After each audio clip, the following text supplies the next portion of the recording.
we are here for the International Labor Day, just to remind that there's people that died for our freedom, that capitalism is still out there, and it's still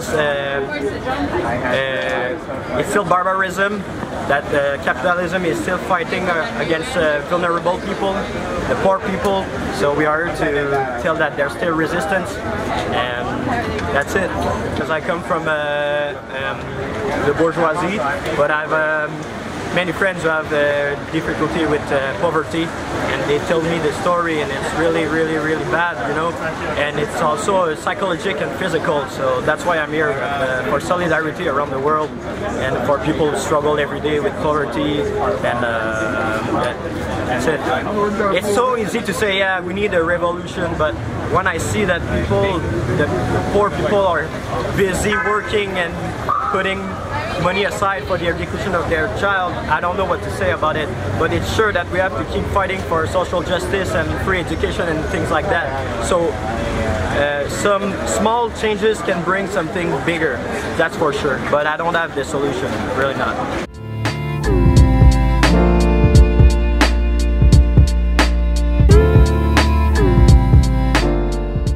It's kind of a misnomer to call it, you know, the CLAC protest, because it is the anti-capitalist protest. It was not made initially by the CLAC. The CLAC is just there to, you know, help with the publicity and stuff like that. I mean, it's the people's protest. The way the protest goes, the May Day anti-capitalist protest, depends a lot on the people who shows up.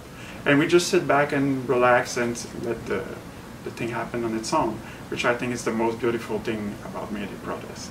The CLAC works with the principle called the Alliance Mondiale des Peuples, which was written along with the Zapatist movement in Mexico.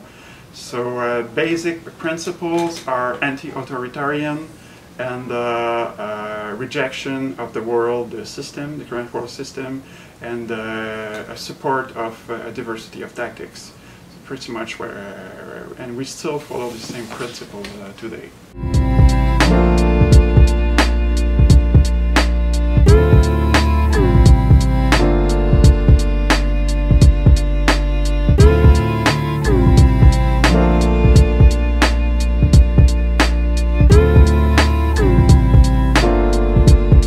What is the solution for the oppressed of capitalism? Communism! 100%! All the way! No bullshit! Sir, what happens to dissenters in a communist state? What happens to them? Do you mean the Nazis?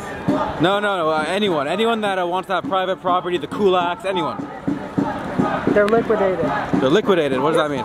That means their legal right is revoked. They don't get any special privileges anymore. Do they get any privileges taken away? Yeah, they're privileged that that private property is. What about the millions who are imprisoned and tortured with no proof, secret police, all that? You know what? It's funny you talk to me about proof. You have no proof of that. Your books, Black Book of Communism, bullshit. So you're disrespecting the millions who died, right? How many millions? You can't even tell me that. Probably about 100 million, I think, in total. That's the Black Book of Communism, and even the authors of that book have said it's bullshit. Okay, so let's say it's 1 million. What about that? 1 million? Yeah. You know? No, it was 8 million. 8 million Nazis met justice because of Joseph Stalin. So it was only Nazis? Well, it's also the Ukrainian collaborators too, Stepan Bandera. We know all about those. So on this topic, I'd like to present you with a criticism and get you to respond to it. So it seems to me that there are a few main groups, and there's the anarchists, there's anarcho-communists, and there are communists that just plain communists. Yes. So I wonder how you reconcile the sort of, because there are some people who are, you know, pro-Soviet Union and pro-Stalin and stuff that come to these things. So I wonder how you reconcile the anarchism with that strain of communism. It's not all the same, but with that strain of it.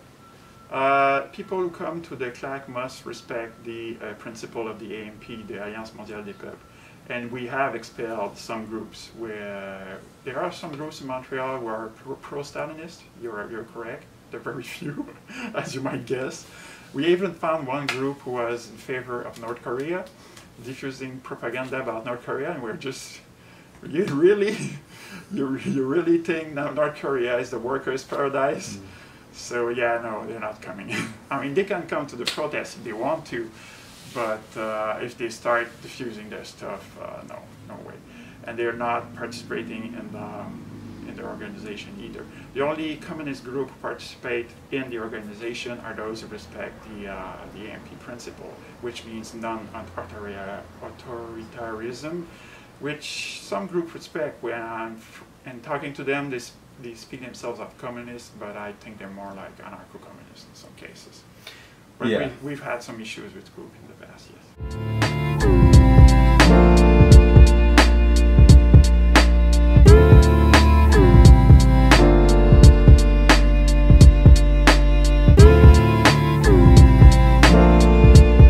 It started with an unlikely coalition between Jewish people and French-Canadian people.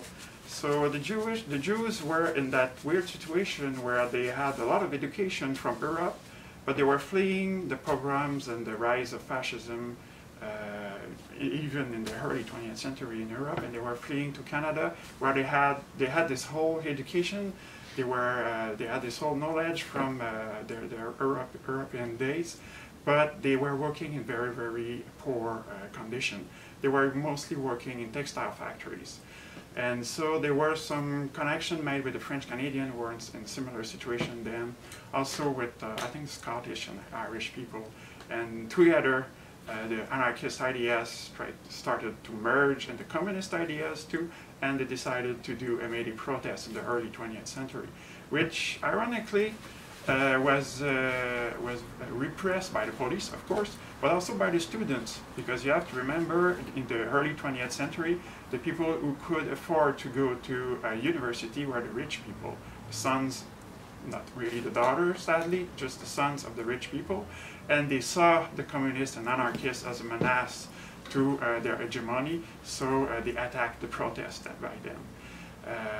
And the repression was, the repression in the last few years was kind of brutal for 21st century standard, but it's nothing compared to what happened in those days.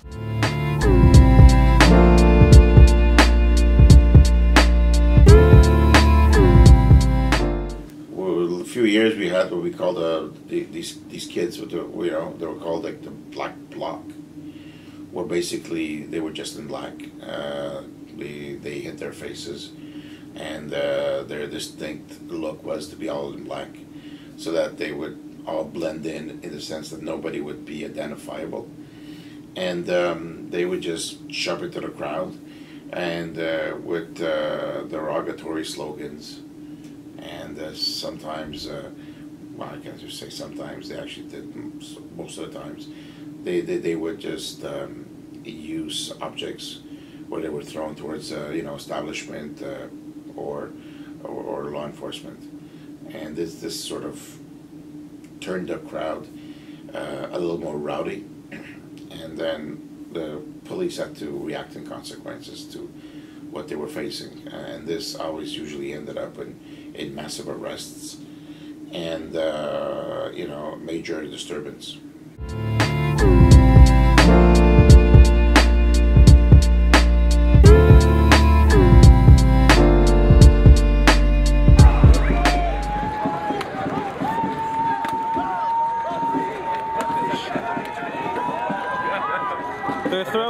They're throwing projectiles at the cops. Here we go.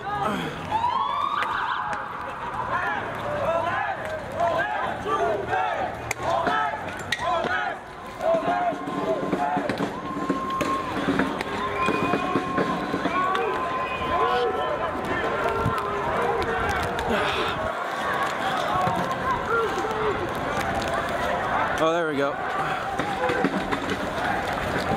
Big group of cops just rushed in to the center.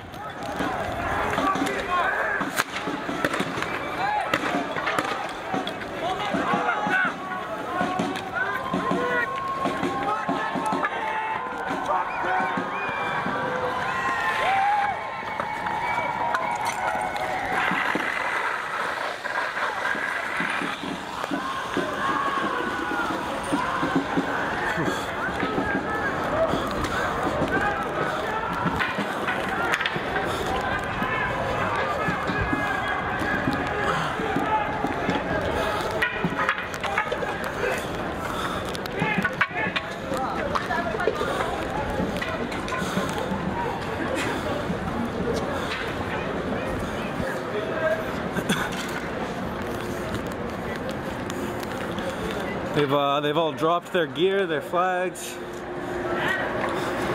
This is how they camouflage, I think. They would, you know, stir up, make trouble, and then try to disperse and run away, left, right, wherever they'd get away. As officers, we couldn't and we can't make the distinction between, okay, we will just single out the 4 to 5 that's in a crowd of 100. So when we draw the line and we say the line stops here because of the incident that took place, unfortunately, everyone pays the price for of other people's actions. And that's where we terminate the walk, the march, and to the discontent of many true believers of the walk. So how would you respond to people that say that it's the protesters who begin the violence? We are in a system that is incredibly violent against us. We are in a system who thinks murdering 50 people in Lac Mégantic is worth it to give a few penny more to the shareholder. We're in a system who thinks it's fair to cut social security to $400 a month, which is not enough to pay rent in Montreal, less to pay eating and food. We're a system who thinks it's better to tear gas old people and children in order to ensure that buildings remain empty. So we're in an incredibly violent system, and I cannot be against people who decide to throw rocks against the system. That is, we support the diversity of tactics, but we do not think that the end does not justify the means. It's more the opposite way, that is, the means defines the end. So we certainly support breaking bank windows. There's just too many of those, and it's not like they cannot afford it. But personally, I'm not a fan of attacking people. So I don't like the police. I think the police are really a tool of the state. But I try to remember that they're a human being first and policeman second, policewoman second. So I'm not really a fan of attacking directly police, but I'm certainly not against breaking down some windows.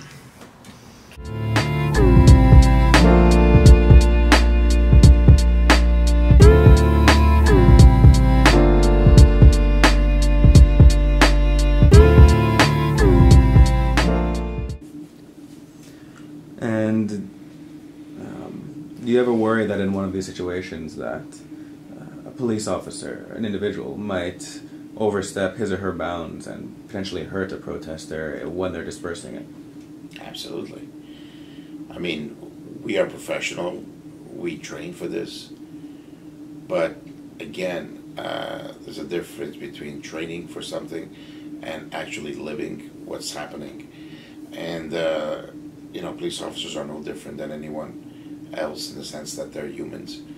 We sometimes, you know, take orders, we give orders, but the bottom line is we have, you know, emotions that fall, and by all means, I understand the professionalism in ourselves, but we can't let the emotional aspect control us. But regardless, when you're on the front line for hours, and you see the same individual taunting you, it could be personal.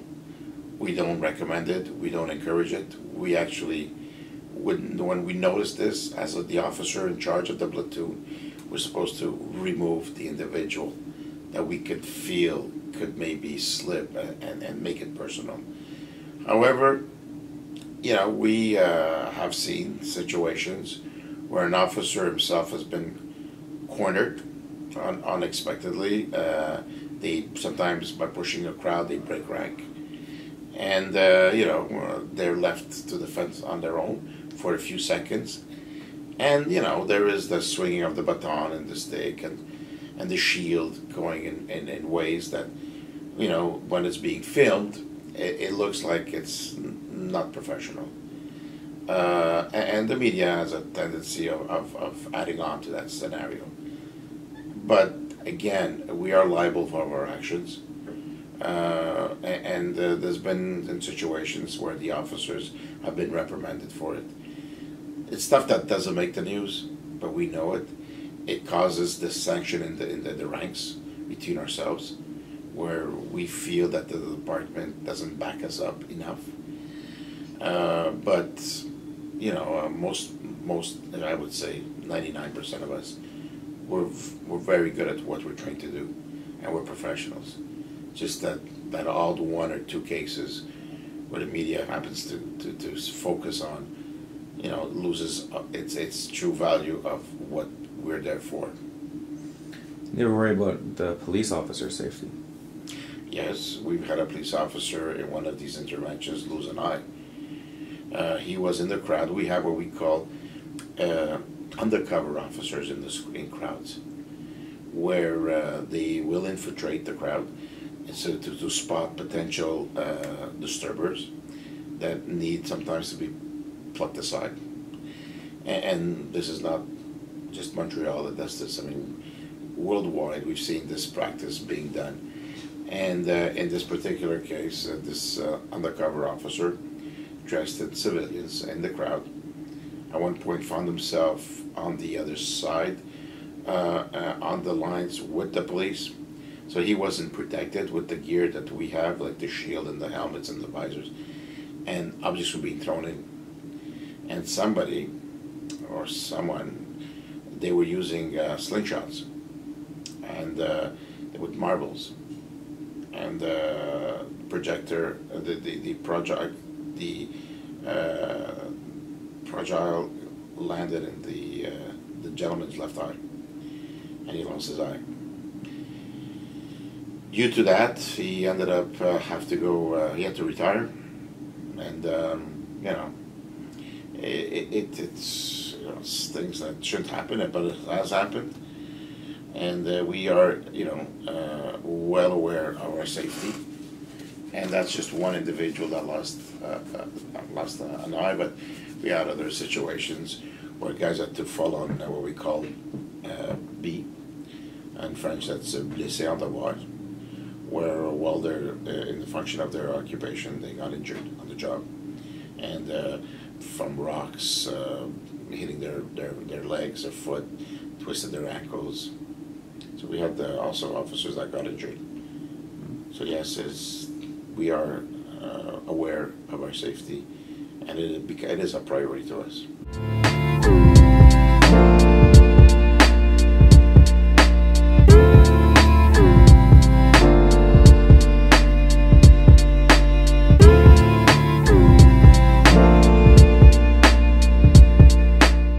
Socialism doesn't work. Capitalism works, okay? If you look around all societies, look at Venezuela, Hugo Chavez, look what he did to that country.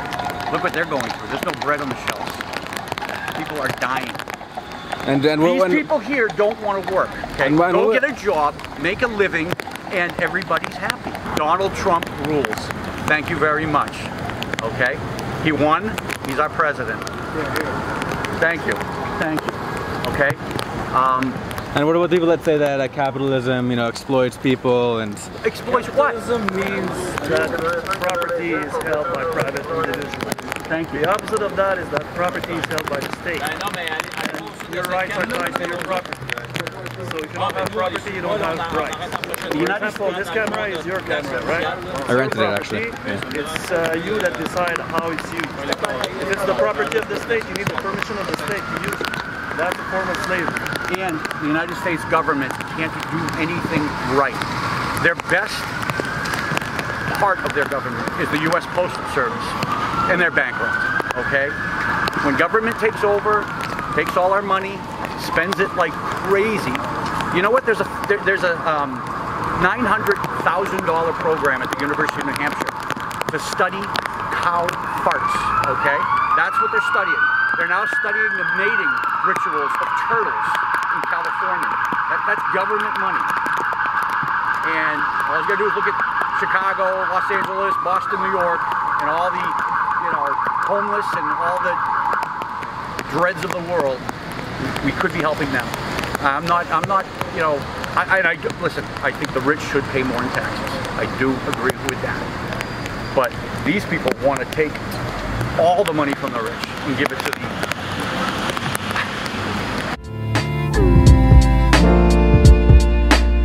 Non, c'est pas de bonne solution.